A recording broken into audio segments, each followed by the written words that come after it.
Listen to this violin solo. I use the term violin solo loosely because that's not a violin. Yes, it's a string instrument playing with the string section, but it's not what you'd expect to find there. It's not even European. It's from a little farther east. It's called an esraj, and yes, it's from India. So why did John Powell use it here, in a scene for Scottish Vikings setting sail? I was going to talk about this in a video on the exotic instruments and cultural influences of the score.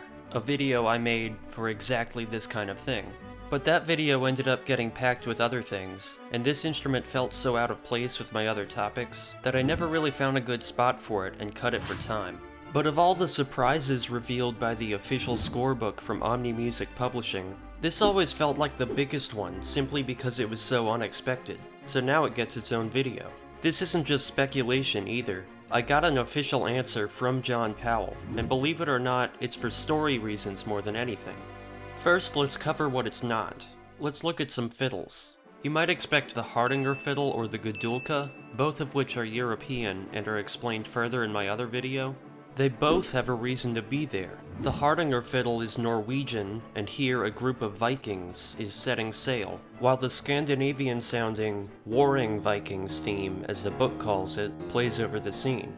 And just a funny side note, when I did some work on the second scorebook, I filled out a spreadsheet showing when and where each theme appears, and I noticed this one was labeled Butch Vikings. And that fits pretty well too.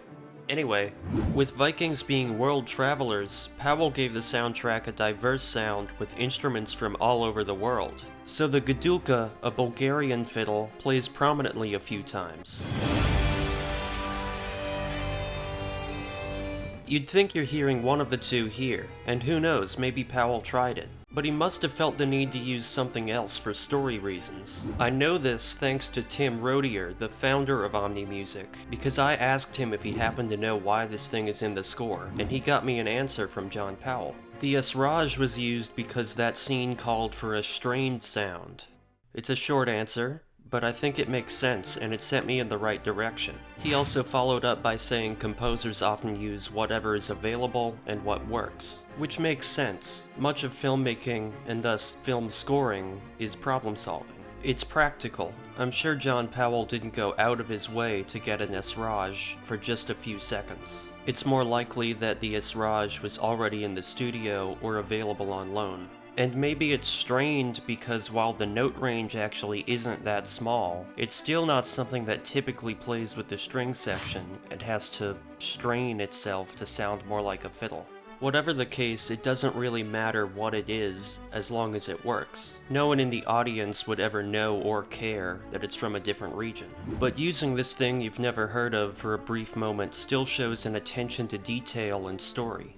So, what is the story and context that calls for that strained sound? Here's my interpretation. In the scene where they set off, they know the danger they're facing searching for the dragon's nest. Earlier, none of the Vikings wanted to come along. This trip has been made before and it's never been a success. Those ships never come back. In fact, the filmmaker's commentary points out that they leave with 3 ships and only one barely returns. Also, this scene immediately follows a sequence of Hiccup reading about all the ways dragons kill people. Turns its victims, buries its victims, chokes its victims, turns its victims inside out. And we're starting to see just how poorly dragons are understood, so a cognitive dissonance is growing. All the Vikings know about them is how to fight them and... Kill on sight, kill on sight, kill on sight. They don't even have a picture of the Night Fury. This short passage is reprised later in the score in Not A Viking. It's in a lower key, so the esraj is a little hard to make out because it blends with the other strings. And here, tensions are even higher and it's the low point of the story. Hiccup and Toothless's secret is out, almost at the expense of a few lives. Stoic already feels betrayed and angry, and once Hiccup accidentally lets slip that only a dragon can find the nest, Stoic is ready to set off on basically a one-way trip, having no idea what he's up against. He disowns his son. It's fine, they make up later. I'm sorry. You could see the regret on his face anyway. and immediately the Asraj and cellos come in. You're not my son. So I think the high tensions plus the high drama call for that strange sound. Again, it's that warring Vikings theme that plays, which deals with the kind of tradition and stubbornness that Stoic shows here. But this all shows how story-driven everything in the score is, even this instrument used for just a few seconds in 2 places.